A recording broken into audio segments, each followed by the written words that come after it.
Welcome to our channel. Today we how to disable Microsoft Teams chat notifications without missing priorities step by step clearly. Open Microsoft Teams on your desktop or launch the app on your mobile device. Log in with your credentials if you haven't already. Locate your profile picture or initials in the upper right corner of the screen. Click on your profile picture to reveal a drop-down menu. Select Settings from the drop-down options. In the Settings menu, navigate to the Notifications section. Find the Chat category within Notifications. You will see several options regarding chat notifications. To disable all chat notifications, look for the option that says Off and select it.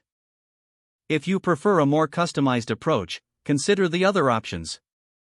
You can choose Only Show in Banner to minimize distractions.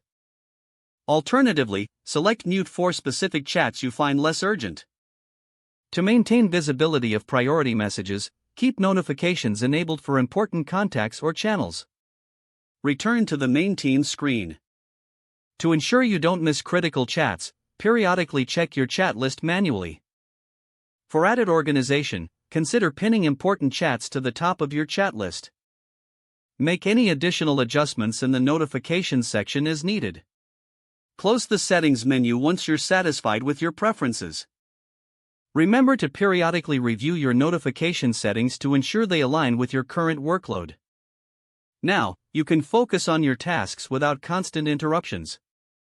If the page does not load, refresh the browser or try again in a private or incognito window.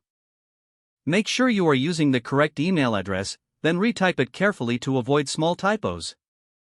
If your password is not accepted, use the Reset option. Check your spam folder for verification or security emails, then complete any requested confirmation steps. Enable two-factor authentication if available to improve account security and reduce unauthorized access risk. After signing in, review your profile details so your contact information and settings are accurate and current. If you see an error message, note it down and try again after restarting your device and internet connection. Log out when you finish, especially on shared devices, to keep your account and payment information secure. Don't forget to like this video and subscribe to our channel for more step-by-step tech guides.